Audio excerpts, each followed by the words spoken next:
U Rwanda ruri mu bihugu bito ku isi mu buso, gusa ibikorwa n'ibyemezo rufata nibyo bitera amahanga kwibaza byinshi kuri iki gihugu. Twirengagije ko bavuga ko ari agahugu gatoya, agahugu kadafite imitungo ihagije mu butaka, tukirengagiza amabi yabaye mu 1994 aho nyuma yaho kwiyubaka byari bigoranye. U Rwanda rwakomeje kugaragaza ko atari agafu k'imvugwa rimwe kandi ko ubugabo atari ubutumbi. Ibyo mbivugiye yuko kuba igihugu ari gito bitagira abanyarwanda gito. Ibyo bikagaragarira muri byinshi u Rwanda rwakoze igihugu bavuga ko ari gito, ibyo bihugu binini byananiwe. Niyo mpamvu nanjye nagusabye umwanya muto ngo nkubwire ibintu 5 u Rwanda rwagaragarijemo ko atari agafu k'imvugwa rimwe hano muri Afurika. Icyambere, mu mwaka w'2008 u Rwanda rwatunguye isi aho abagore barenga 50% mu nteko ishinga amategeko bari bafitemo imyanya, ibintu ndetse n'ibihugu by'i Burayi byinshi byananiwe. Ahangaha uburinganire n'ubwuzuzanye u Rwanda nirwo rwari rutangiye gutanga amasomo ku bihugu by'i Burayi byitwa ko ari byo byateye imbere ndetse byigisha uburenganzira bwa muntu. Kabiri, u Rwanda mu mwaka w'2008 rwahagaritse ikoreshwa ry'amashashi mu gupfunyika cyangwa se mu gupakira ibintu.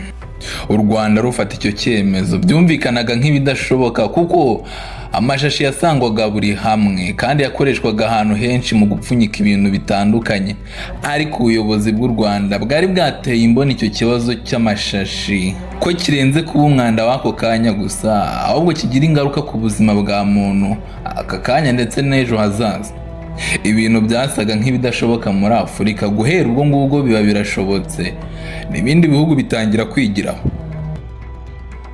Gatatu, u Rwanda mu 2016 rwabaye igihugu cya mbere gikoresheje drone mu kugemura imiti n'inkingo ahantu imodoka bigoranye kugira ngo zihagere.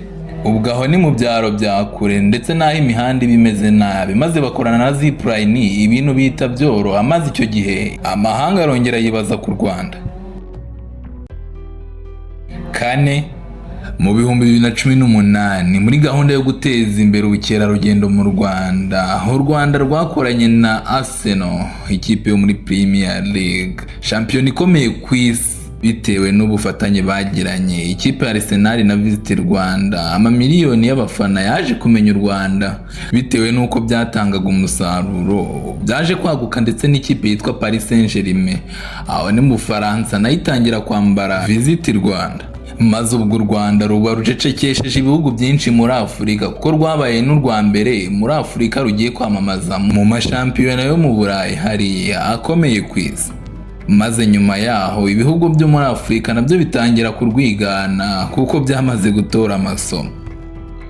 Gatanu, igisirikare cy'u Rwanda ni rumwe mu rwego rutasigaye inyuma kuko nyuma y'uko jenoside yakorewe abatutsi ishegeshe igisirikare cy'u Rwanda, Afurika n'ibindi bihugu byatunguwe no kubona igisirikare cy'u Rwanda kiyambazwa aho rukomeye mu kubungabunga umutekano nka za Darfur ndetse na za Central Africa aho byabaga bikaze, abenshi bari gutinya kugerayo. Mu bikorwa nk'ibyo ndetse n'ibindi bitandukanye, u Rwanda ni rwahwemye kugaragaza ko atari agafu k'imvugwa rimwe kandi ko ruhora rwiteguye.